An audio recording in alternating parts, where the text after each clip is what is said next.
On the news, PDP condemns President Tinubu's government for failing to pay December salaries. Defense headquarters says bandits attacked Plateau villagers from different routes. And FCT police parade suspect in Utah operation.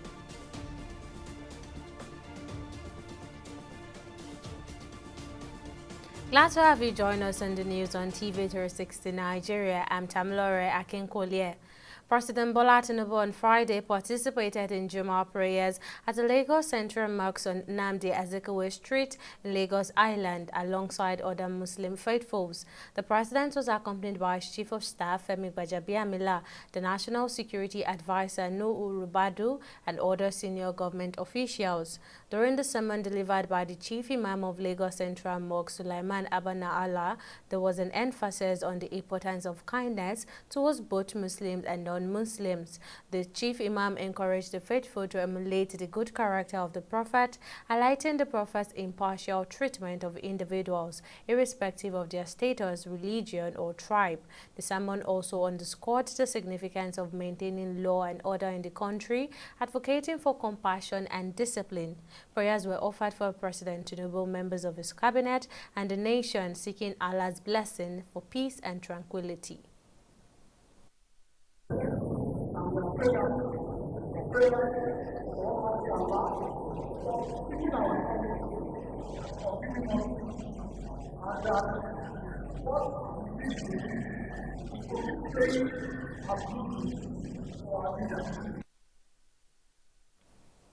Meanwhile, the People's Democratic Party (PDP) has strongly criticized the Bola Ahmed Tinubu's led government for its failure to disburse the December salary of federal workers. The party contends that this failure underscores the administration's intent to distress and burden Nigerians. In a statement from the National Publicity Secretary Debo Ologunagba issued in Abuja on Saturday, the PDP deems the non-payment of federal workers during the festive season as unacceptable. The party emphasizes that this further demonstrates the Tinubu-led APC administration's lack of sensitivity to the welfare of Nigerians. The PDP also demands an immediate explanation from President Tinubu regarding the trillions of naira generated from the removal of petroleum product subsidies over the past 7 months. And to security matters, in a recent press conference held in Abuja, Major General Edward Buba, the Director of Defense Media Operations, has shed light on the Christmas Eve attack in Plateau State. The Defense Headquarters clarified that the assault on villages in Bakwas and Barking Ladi local government areas was coordinated from multiple fronts. Major General Buba revealed that the timely intervention of the troop in Bakwas and Barking Ladi compelled some of the militants to withdraw after causing significant harm to the defenseless villagers. On the 24th of December, at about 1900 hours, troops received a total of about 36 distress calls from diverse locations simultaneously. The distress calls reported a series of coordinated attacks by suspected headers, militants on the isolated villages in Bokos and parts of Barking Ladi local government area of Plateau State. Troops responded to the calls and were able to intervene in 19 villages, forcing the militants to withdraw. Unfortunately, the havoc had been committed before troops could arrive at other villages. Enough and enough of the talking. It is time to win the peace in the plateau. And we, as a force, we are strategizing to achieve and make that difference. But for the citizens, there is need to come forward and expose Like I say, you know something, you say something. That is the much I can say about the plateau, apart from the fact that we are also going after those that perpetrated that carnage there. As part of effort in keeping the Federal Capital Territory safe, the FCT Police Command has paraded 23 armed robbery suspects and one chain syndicate briefing journalists. The FCT Commissioner of Police, Aruna Gaba, says the dedicated security measures put in place by the command is yielding the desired outcome to the command. Continues to apprehend criminals and secure lives and properties during the festive season and other times. Operatives of Butako Division, acting on intelligence, arrested 7 notorious one-chance syndicates, namely Rita, Geoffrey, Musa Bashir, Ruth, Friday, Issa Paul, Mutaga Ogawale, and Lovett Amos. During interrogation, Rita voluntarily confessed to have been involved in a series of one-chance activities within the FCT in the last 3 years. In which one of their victims, a lady, was murdered by their gang. Their confession led to the arrest of one Muhammad Aliu, who is a POS operator and is the one that they usually patronize to withdraw money from victims' ATM cards. I tell her, I say I want to send money because my pikin sick for village. So my mother call me, say I send money, make them buy medicine for her. That's why I call me. I tell her, say my work as I do for Guarimpa, they no pay me well. So I beg, I need money so that I send for my mother because of my pikin. And she tell me, say to ma come. As I come follow her, as we go the first time they go give me 3,500. The second day they give me 2,500. The third one they give me 8,000. Now I joined the money since that May, I never followed them again. Education is no doubt the most important instrument of change in any developed nation. The major difference between developed and underdeveloped countries today lies in the quality and efficacy of their educational provisioning. However, the Nigerian government has not set a clear plan to give a citizen exceptional attention and opportunities for learning that might support economic growth through education, especially at the tertiary level. Our correspondent Sydney Okafor takes a look at the educational system for the year 2023. Education should be a priority for a country serious about growth and development. Unfortunately, there hasn't been a significant policy to develop tertiary education in Nigeria in the last 10 years. About 50% of lecturers have left their respective universities, according to a report by Guardian News.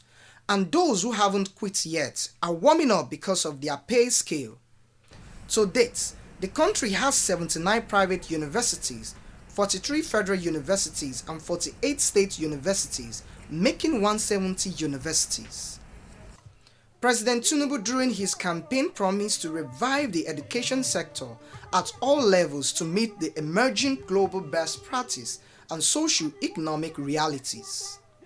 President Bola Tinubu, in his campaign, I remember he mentioned something like he wants a university that is viable, a university that students can graduate at the right time, and he feel that when he was also in school, there are some things that he benefited from, even from his lecturers who put him through life and many amenities. Most advanced countries, those who prioritize education, they spend such amount of money on their education, and the result is obvious. It is so unfortunate that our government are not putting attention to these kind of things, because a country that is focused on development must have to look at the educational system, because when the educational system is bad, then I feel that that particular country cannot grow. In October 2022, former President Muhammad Buhari administration allocated 1.79 trillion to the education sector, representing about 8.8% of total budget for 2023, which is 20.5 trillion naira. The budget, however, still fell short of 15% to 20% recommendation for developing countries by the Global Education Agency, the United Nations Educational, Scientific and Cultural Organization (UNESCO) for expenditure on education. The commitment of the government to education sector is a commitment to intellectual capacity, intellectual capital development, to human resource development, and it's in fact the bedrock of every other kind of development. So really, if we're doing less in the aspect of education, we don't expect any magic to happen. Every system is a product of what people put it to be. Now we've made our own system not to work. And once the system is not working, people want to leave. It's not as if Nigerians are bad people or lecturers are not good. It's just the environment to study. That environment is lacking. In the 2023 World University Ranking, just 3 Nigerian universities made the top 1,000 list, namely the University of Ibadan (UI), the University of Lagos (UNILAG), and Covenant University. Before you rate a university to be of world standard, we have to be able to attract foreign students. When I was a student, there are so many lecturers that were white men. But see, with the amount that is being paid now, no foreign lecturer will want to come to Nigeria. It's not because our educational system is weak or bad. It's just because it's becoming the new norm and everyone just wants to jack back for maybe greener pastures.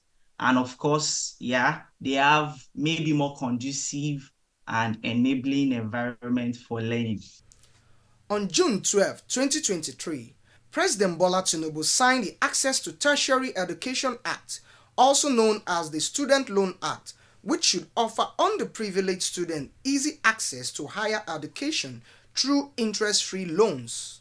We would like that loan to be grant, because students like us, we don't really get employed immediately after graduation, and that is very hard, because for us to pay back this loan, it will be kind of hard. Every student who wants to benefit from such kind of opportunity needs to follow the procedures. However, they should make it transparent. Unlike previous years, which was dogged by protracted industrial actions called by the Academic Staff Union of Universities (ASU), in 2023, the only industrial action which the union participated in was in solidarity with the National Labour Congress when the president of the labor union was assaulted in Imo State. ASU, we are peace lover. We don't like strike at all. But it's just as if when you agree on a particular thing, it's not, our fighting is not only on salary. When we agree something with government and we discover that government is not honoring the agreement, ASU have no option than to go on strike. In what is his full circle budget as the president of Nigeria, President Bola Tinubu allocated 2.18 trillion to education in the 2024 fiscal year, which is 185% more than the 1.8 trillion allocated to the education sector in the 2023 budget. Yet, it did not meet UNESCO recommendations for developing countries. When you compare how many universities you have then, and the number and the budget allocation to it, and you now compare how many university has increased. Now, the increment in the allocation, budget allocation, if you work out the calculation, you see that it does not affect anything. It does not lead to any increase. Can any Nigerian lecturers him or ourselves to embark on a foreign training based on salary? No, because the salary is not enough. So I would say there is a serious financial insecurity among the academia in Nigeria, and there is needs to address and of course to review the salary pay. as a means to end the bickering between the university union and the federal government over the payroll system to adopt. The government changed its stance by removing workers of tertiary institutions from the Integrated Personal Payroll Information System (IPPIS), leaving the salaries to each tertiary institution council to handle and resolve issues that have to do with emoluments. Sydney Okafor, TV360, Lagos. Coming up right after this break, Olusosun communities celebrate Victor Osimhen's 25th birthday. Stay tuned for the highlights.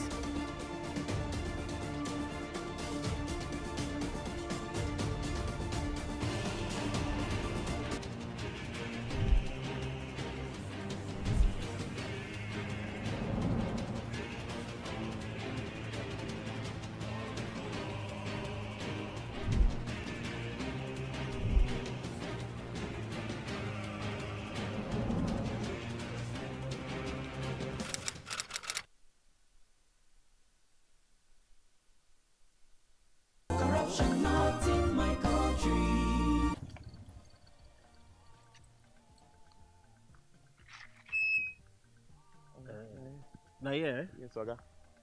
Okay. Where I go come find 300 naira change? I better try look for change now. When they do business. Hey, Timmy. I did, bro. I be. I beg, give me 200 naira. Make I take sort out this guy. Blessing no get change. Take it, give us. I said 200. Give her 100 naira. Yeah. Okay, I agreed to pay 200. How much you think they carry people from that place we carry the chair? Oga. No, they touch me. Now 100 naira. He agreed to pay. Because that was what you said was the fair. Why you not go pay you? Why you they extort your customer? You see this corruption, what would they hear for news? They see for people everywhere. Now be this so. This is corruption, not in our country. Corruption not in my country. Stop corruption now. Welcome back. Now a recap of our top stories. The People's Democratic Party (PDP) has strongly criticized the Bola Ahmed Tinubu's led government for its failure to disburse the December salary of federal workers. The party contends that this failure underscores the administration's intent to distress and burden Nigerians. In a statement from the National Publicity Secretary Debo Ologunagba issued in Abuja on Saturday, the PDP deems the non-payment of federal workers during the festive season as unacceptable. We also told you that in a recent press conference convened in Abuja, Major General Edward Buba, the Director of Defense Media Operation, has provided insight into the Christmas Eve attack in Plateau State. The Defense Headquarters clarified that the orchestrated assault on villages in Bakwas and Barking Ladi local government areas emanated from multiple fronts. Major General Buba disclosed that the timely intervention of the troops in Bakwas and Barking Ladi prompted some of the militants to withdraw after inflicting considerable arms on the defenseless villagers. Now, in case you missed any of the news bulletin or for more updates, you can catch us on Limes World TV or log on to our website on www.tv360nigeria.com. You can also follow us on our social media platforms on Twitter, Instagram, and YouTube at TV360 Nigeria, or download our mobile app on Google Play Store, Huawei App Gallery, and Apple Store. On Facebook, we are TV360 Online.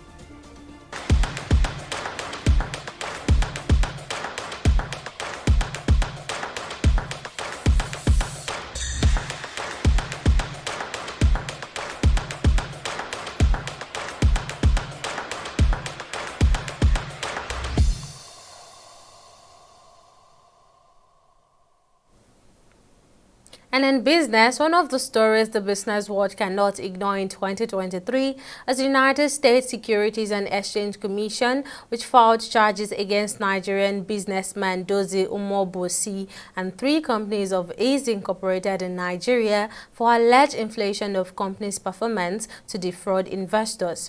The SEC filed the charges in U.S. District Court in New York against Umobosi for violating the anti-fraud provision of the Federal Securities Law and Dec reporting and internal controls. Our correspondent Jide Olaniro completes the story.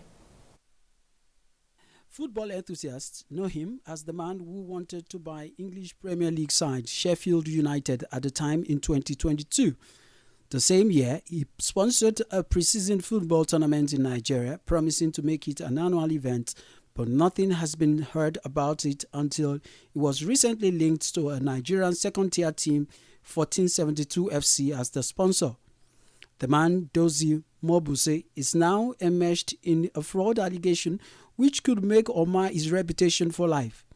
The United States Security and Exchange Commission has filed charges against Mobuse and 3 of the companies Tingo Group, AgriFintech and Tingo International Holdings, which is CEO, alleging they inflated the financial performance of the companies and key subsidiaries to defraud investors.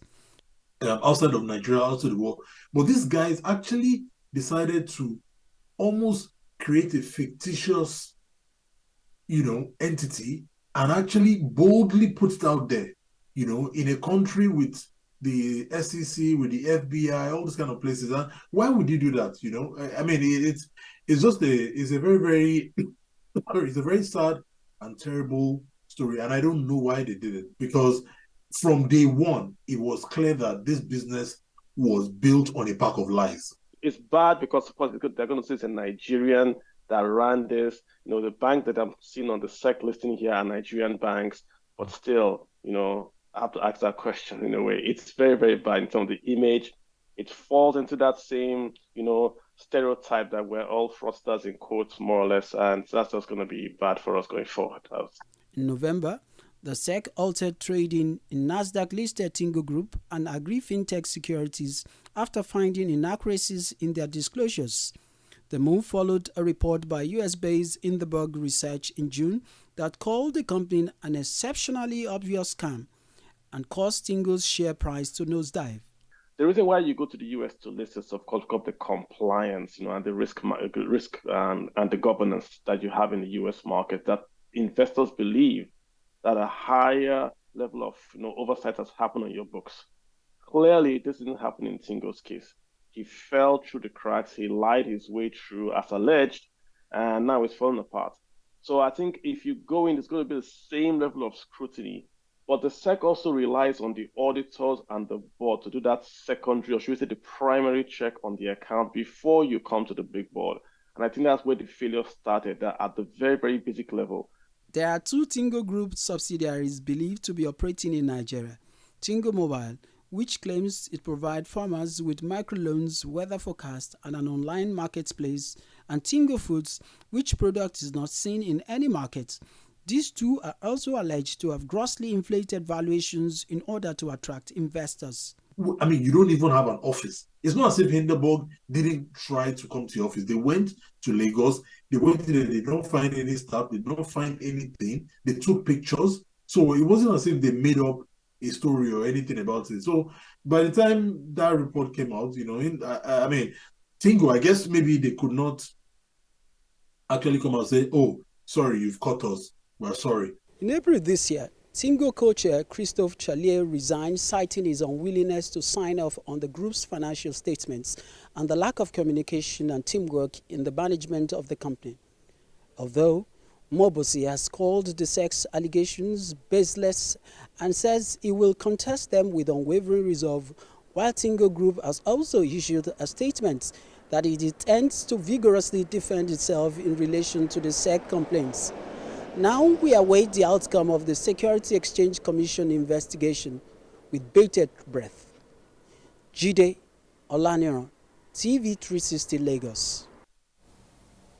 In a significant move aimed at bolstering domestic refining capabilities, the Nigerian Upstream Petroleum Regulatory Council has introduced new regulations requiring oil producers to allocate approximately 483,000 barrels per day of crude oil to local refineries during the initial half of 2024. This directive is part of Nigeria's broader strategy as Africa's largest crude oil exporter to enhance stability in the domestic supply supply for refining purposes. According to the recently released domestic crude supply obligation guidelines by the NUPRC, the 650,000 barrel per day Dangote refinery is slated to receive the lion's share with a volume of 325,000 barrels per day. This allocation aligns with the overall plan to ensure a diversified and reliable supply to meet the growing refinery capacities within the country.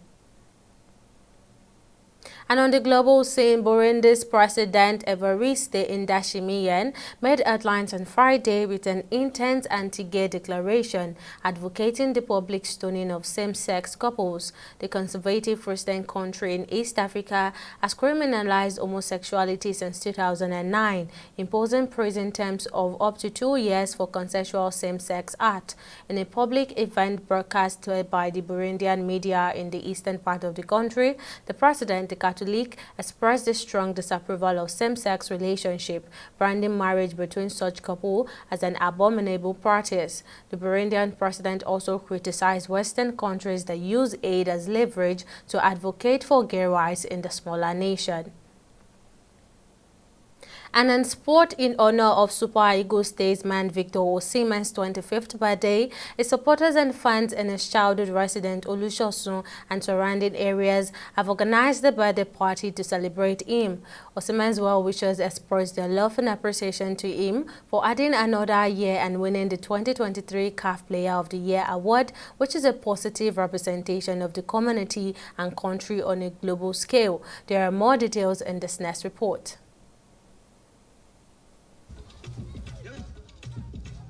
It is an atmosphere of merriment for the fans and supporters of Napoli's sensational striker Victor Osimhen as he marks another milestone in his life. The Super Eagles star, who turned 25, has been making waves in the football world, and his journey has been nothing short of remarkable. The organizers say they are celebrating Osimhen's birthday because his charisma is unmatched, and despite his fame, he remembers his roots. Osimhen has been showing each and everybody love.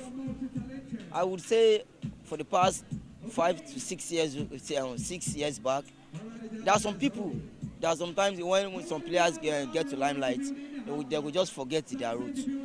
You know, 5, 6, 7 years ago, Victor still recognizes you when he sees you. Whenever you come around, you always show us love, do well to us.